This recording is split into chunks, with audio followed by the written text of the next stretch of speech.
రచ్చబండ ముచ్చట్లకి స్వాగతం సుస్వాగతం. Hi hello నమస్తే, ఎట్లున్నారు అందరూ? మంచిగా ఉన్నారా? అందరికీ శనార్థులు. దినాము మన రచ్చబండ ముచ్చట్ల కార్యక్రమంలో వచ్చి మంచి మంచి ముచ్చట్ల కోసం ఎదురు చూస్తారు కదా. మరి ఈ రోజు ఇట్లా మీకోసం మంచి మంచి ముచ్చట్లు అయితే పట్టుకొచ్చిన. మరి ఇక ముచ్చట్లు ఏందో తెలియాలంటే ముందుగా ముఖ్యాంశాలు చదువుకోవాలిగా. గట్టెనక వార్తలు షురూ చేద్దాం. చలో మరి. మొన్న మాజీ కేంద్ర మంత్రి వెంకయ్య నాయుడు సార్కు అట్లనే మెగాస్టార్ చిరంజీవి సార్కు పద్మవిభూషణ్ అవార్డులు దక్కినాయి. పద్మశ్రీ అవార్డు వచ్చిన చిందు యక్షగానం కళాకారుడు గడ్డం సమ్మయ్య, బుర్రవీణ వాయిద్యకారుడు దాసరి కొండప్ప, అట్లనే ఆంధ్రాల హరికథలు చెప్పే ఉమా మహేశ్వరికి కూడా పద్మశ్రీ అవార్డులు అందుకున్నారు. అయితే నిన్న ఏమైందంటే మొన్న వచ్చిన అవార్డుల కంటే ఇంకొక పెద్ద అవార్డు దక్కింది మన తెలుగు వారికి. అన్ని మంచి శకనాలే అవుతున్నాయి, మనం అందరం గర్వించదగ్గ విషయం.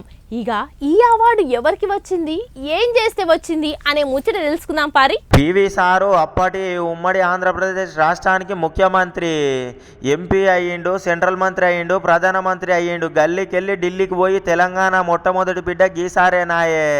ఇక లాయరు, లీడరు, ఆర్థిక సంస్కరణల పితామహుడు, బహుభాషల కోవిదుడు మన తెలంగాణ పివి అని పిలుచుకుంటాము. గిన్ని చేసిన ఈ సారుకు ఇన్ని రోజులకు ఒక గొప్ప అవార్డు దక్కింది. పోండ్రి అవార్డు అంటే అసొంటి ఇసొంటి అవార్డు కాదుల్లో, అన్నిటికంటే పెద్ద అవార్డు అన్నట్టు.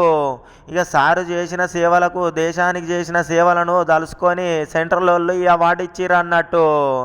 భారతరత్న అవార్డు దక్కింది. పద్మశ్రీ, పద్మవిభూషణ్ చాలా మందికే వచ్చింది, కానీ భారతరత్న వచ్చిన తెలుగు వారిట్లల్లో ఫస్ట్ ఈసారే అన్నట్టు. జాకీర్ హుసేన్ సారుకు సుత వచ్చింది, కానీ చిన్నప్పుడే ఉత్తరప్రదేశ్కు పోయిండు. ఇక పివి సారు 1921 వరంగల్ జిల్లా లక్నేపల్లిలో పుట్టి ఇక అటెంక కరీంనగర్ జిల్లా వంగరుకు దత్తత పోయిండాయే.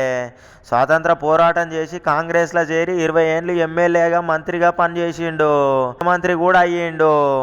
ఢిల్లీ పార్లమెంటుకు పోయి దేశానికి కూడా ఎన్నో సేవలు చేసిండుల్లో పివి సారు. ఇక రాజకీయాలు ఆపి చాలనుకుంటున్న సమయానికి ప్రధానమంత్రి పదవి సుతా దక్కింది. భారతదేశం నుంచి ఫస్ట్ ప్రధాని తెలుగు వాళ్ళ ఈసారేనాయే. అంతేకాదుల్లో గాంధీ ఫ్యామిలీ కాకుండా ఫస్ట్ ప్రధానమంత్రి అయ్యింది ఈ మనిషే. పివి సారు కేంద్రీయ విద్యాలయాలు, నవోదయ స్కూళ్ళు, ఉపాధి హామీ పథకాలు, అట్నే టెక్నాలజీ అంతా పివి సార్ చేసుకొచ్చిన పనులేనాయే. ఇక నంద్యాలకెళ్ళి ఎంపీగా పోటీ చేసి 5 లక్షల మెజార్టీతోటి గెలిచి గిన్నిస్ రికార్డు వచ్చిండు అప్పట్లనే. కాలం చేసినాక 19 ఏళ్లకు భారతరత్న అవార్డు రావడంతో బాధతోటి ఒక పక్క, సంతోషంతో ఒక పక్క, ఇక చాలా గర్వపడుతున్నారు, పోండి సంతోషిస్తున్నారు. కుటుంబం అంతా ఖుషి అయ్యిర్రిగా. దేశ ప్రజలు అందరు గర్విస్తున్నారే పోన్రి. ఇక పివి సారుల కుటుంబం అంతా మస్తు ఖుషి అవుతున్నారు పోన్రి. దేశ ప్రజలు అయితే మస్తు గర్విస్తున్నారు.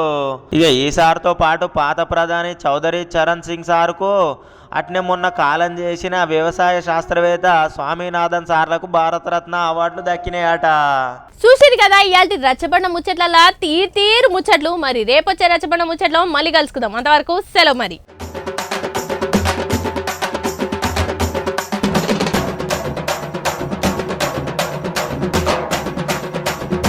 రచ్చబండ ముచ్చట్లకి స్వాగతం సుస్వాగతం.